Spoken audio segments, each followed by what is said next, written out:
Okay, so today we'll be talking about Chapter 3, Section 3, and this is titled The Commercial North. So far we've been talking about the middle and the southern colonies whose agricultural economy developed somewhat differently than the northern colonies in what we're calling the commercial north. In fact, the northern colonies developed a predominantly urban society based on commerce and trade for several important reasons that we'll look at today. This is the wealthiest part of our country, generally, and in fact, much of the gross domestic product, that is the trade with other countries, the income being generated for our country, much of it comes from this part of our country, the northeastern United States. So first off, cold winters. If you go to New York or Maine in December, it's an unpleasant place to be. You'll spend most of your time indoors. Anytime you spend outdoors, we'll be wearing layers upon layers. And these cold winters and long, cold, dark periods, their summers are much shorter than ours, coupled with generally rocky soil, make for a less abundance of growing arable land. So generally New Englanders were either small farmers raising livestock or subsistence crops, meaning growing just enough to feed their families, or more often, New Englanders found themselves engaged in industrial occupations. And a commercial economy developed in New England and the middle colonies. In fact, by the mid-1700s, the most powerful group of people in the North were merchants, business people. Again, as opposed to the most powerful group of people, the wealthiest people in the South were plantation owners. And here in the North, business people were the most powerful people. Again, the ones controlling the government, the ones influencing society.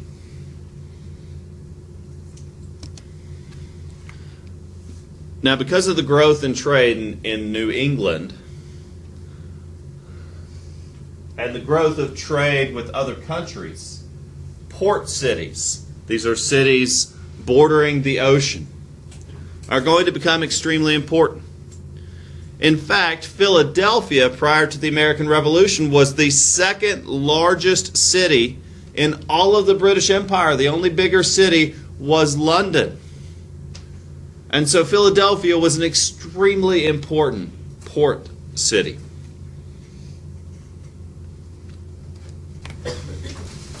And now let's just review the rural southern economy.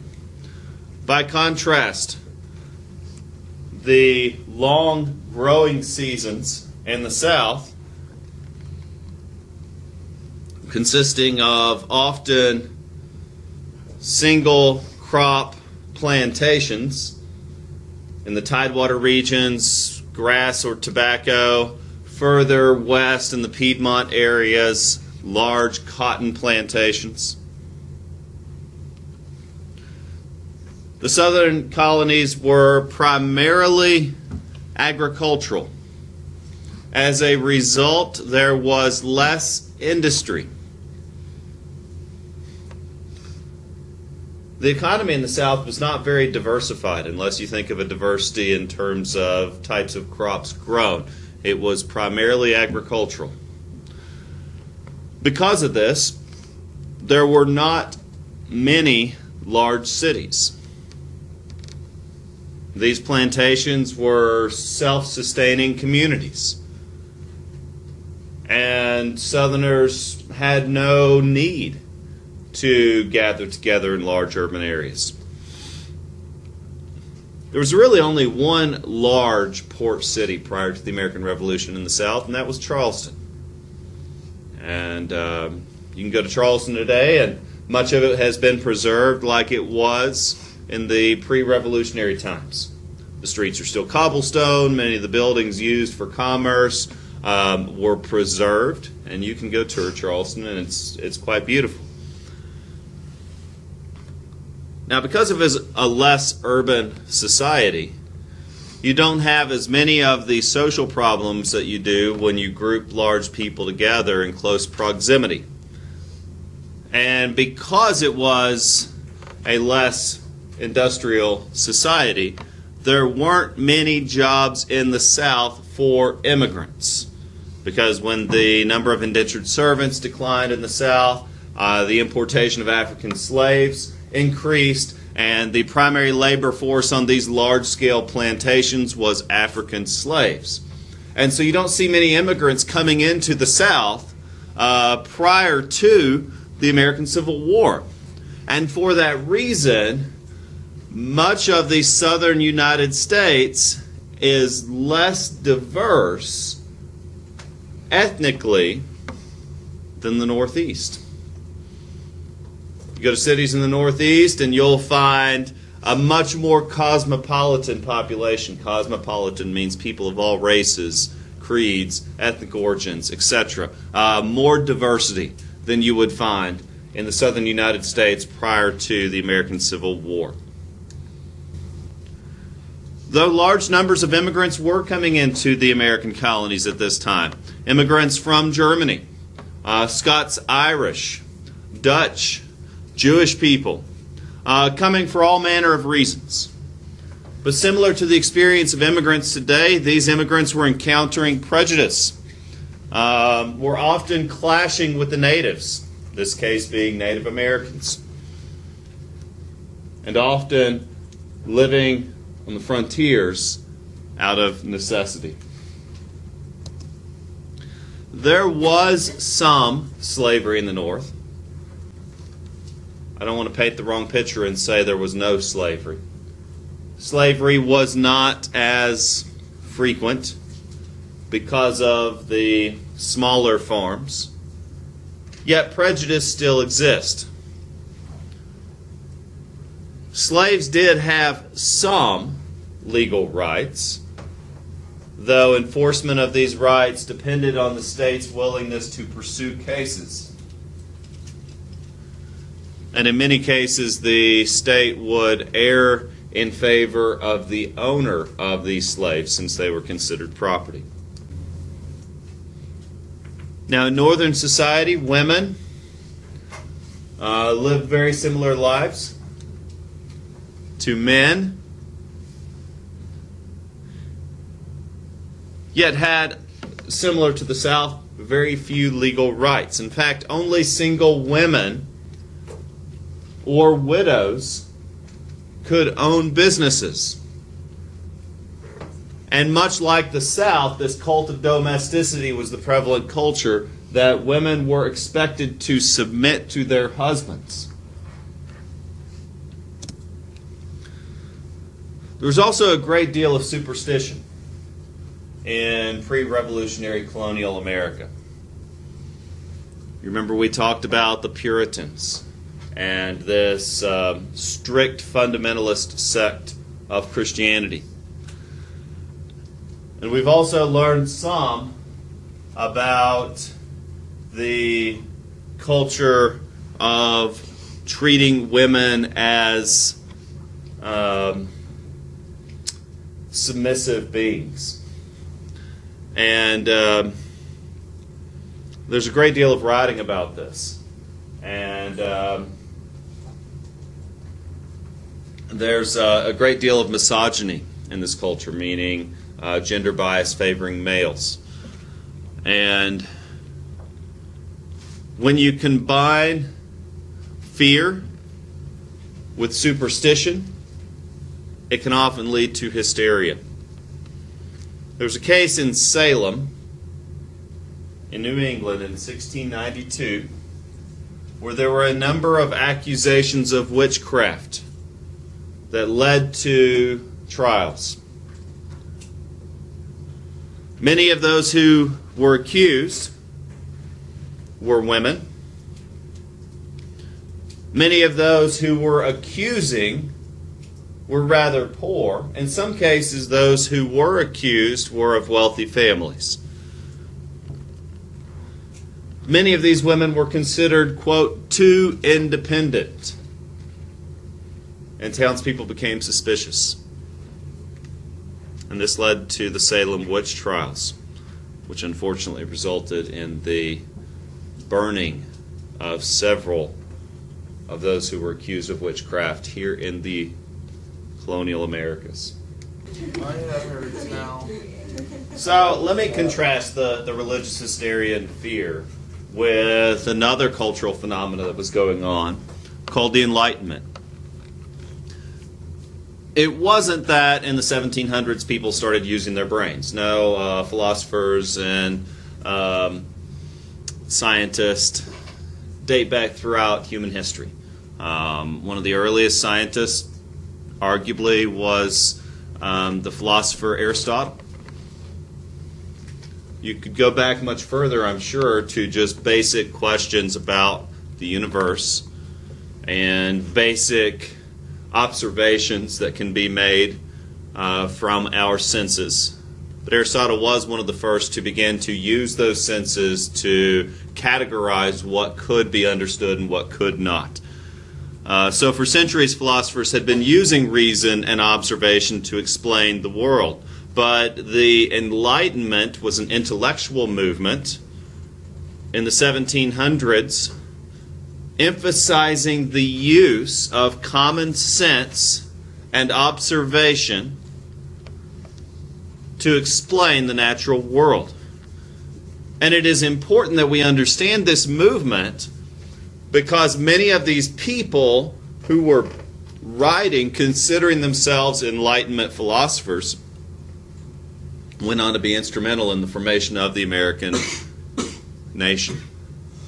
Writers such as John Locke, or Baron Montesquieu, or Voltaire, or Benjamin Franklin, or Thomas Jefferson. These people were all caught up in this movement to use rational thinking to understand the unknown instead of ascribing it to a deity. So as you saw in the silly clip, the people ascribed what they did not understand to demons or to witches. However, we could simply, and that was the point of the clip, you could simply, with a little careful observation, understand the silliness of it. Oh, she's got a witch nose. But isn't that a carrot? But yeah, but. Oh, she's got a witch hat. But didn't you put that on her? Oh, she turned me into a newt. But not really. So a little bit of rational observation will often explain mysteries that would be more convenient to just say, God did it, or the devil did it, or something else. And where, again, primitive people want to ascribe mysteries to deities, science has explained these things. What causes migraines? Well, in the Middle Ages, they used to drill holes in your head for migraines to let the demons out. And then you died. What causes psychosis? Well, a number of things. Behavioral research has revealed all manner of things, including perhaps isolation from a young age. They used to think it was demon possession and would burn you at the stake. And while mysteries have often been explained through a little bit of careful observation, a popular movement to do that very thing was going on in the 1700s, and that was called the Enlightenment, where kings said, God made me king, and you better obey me. Rational thinkers were going, no, actually, power exists with the consent of the governed. But God put me here. But no, actually, we're keeping you in power, and we can just as easily take that power from you. And that was the Glorious Revolution that led to the Magna Carta. Ben Franklin and Thomas Jefferson, again, were all about this idea called the Enlightenment. And it became a popular phenomena, a popular movement in the American colonies at this time. Parliament. We'll talk. So I wanted to bring up John Green because he makes this excellent connection between the ideas of the Enlightenment and what we'll get into with the Great Awakening in just a moment, and the ideals of republicanism and liberalism that became the revolutionary concepts that created our nation. So a little more about the Enlightenment. This movement encouraged people to use experimentation and observation as tools to make discoveries. What causes illness? Well, we know it's not demons. Why do we know it's not demons? Well, because we put these bugs under a microscope and we can see them. We understand how they work. And now that we understand them, we've removed the mystery from it. These microbes operate by natural laws in much the same way that we do. They need basic goods such as energy and oxygen and liquid, and just like we do. And by using reason, we can understand things instead of being superstitious. What causes the weather? Well, it's a combination of moisture and air pressure and natural phenomena. The seasons, the distance of planets from the sun, the position of the moon, acting upon gravitational forces that can be understood and reasonably observed and even predicted based on natural laws. Instead of Poseidon and his whims, we no longer have to sacrifice humans because of the mysteries of the weather. We can just go to weather.com. And so, the Enlightenment also encouraged people to seek an education and to learn and to practice this for ourselves. Because you see, we don't have to blindly trust those in power anymore. We can learn for ourselves. Did you know the first man who translated the Bible into English was choked and then burned at the stake? His name was William Tyndale. He was the first person who attempted to make religion and religious thinking understandable to all, and they killed him. Why do you think they killed him? Seems like a reasonable thing. Okay, I'm going to translate this work so that everyone can read it and understand it for themselves.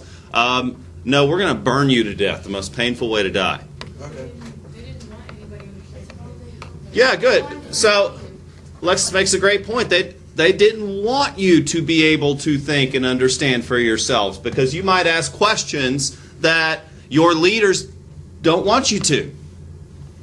And so they wanted to keep you uneducated because you might begin to think for yourself. And that's what this movement was all about, was think for yourself. Well, that's not easy to do. It's not easy to begin to understand these scientific principles because they're not very simple. Well, again, superstition wants you to understand that it is simple, but it's not. Life is not simple. But it can be often understood. But another movement that was going on at this time was known as the Great Awakening. As the Puritans began to lose their power in Massachusetts, church membership was declining.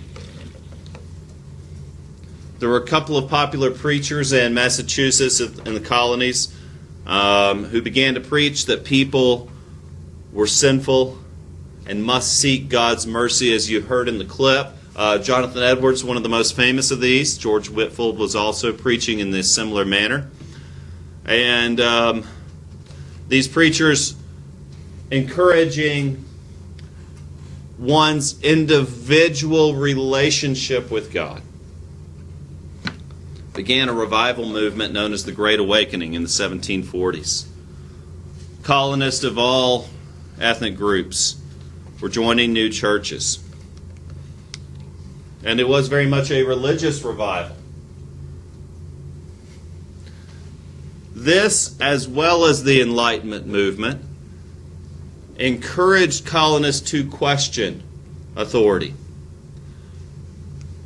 Because you see, this movement was encouraging individual colonists to read and understand their religion for themselves, to interact individually with their faith, and not just to blindly trust those in power. And when you teach people to think for themselves, this wonderful thing starts to happen. They start to think for themselves. Hopefully. And once they've done it for a while, they stop taking people's BS as they're throwing it at them. Or Emerson puts it much better. They stop taking things as others please to rate them. They dare to carve their own road. And so again, both movements stress the individual's importance in understanding their world. So I heard this neat quote, or came across it when I was in my graduate studies. It's that ideas that are based on authority are by definition derived from minimal reasoning. I'll say it again, that ideas based from authority are by definition derived from minimal reasoning. Again, Emerson puts it so much better. That how can I be free if I take things as others please to rate them? If I do things because this is what other people have told me that I'm supposed to do, and that's the only reason I know that I'm supposed to do these things is because someone else told me, I'm not actually thinking for myself. I'm not actually free. And so again, both movements taught people the importance of thinking for themselves. In fact, you can even find this in the New Testament. In Hebrews it says, "But solid food is for the mature, those whose powers of discernment have been trained by constant practice to distinguish good from evil."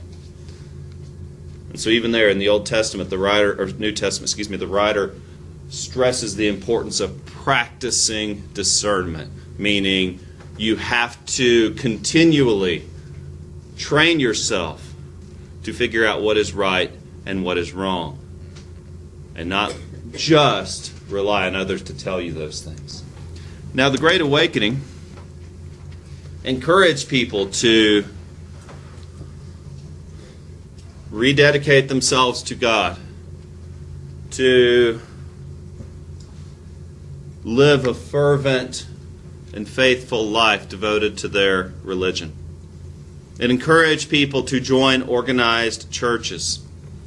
In fact, many of the very first colleges and universities began as places of learning to train ministers. Yale and Princeton were both once seminaries, long back before the American Revolution. People were encouraged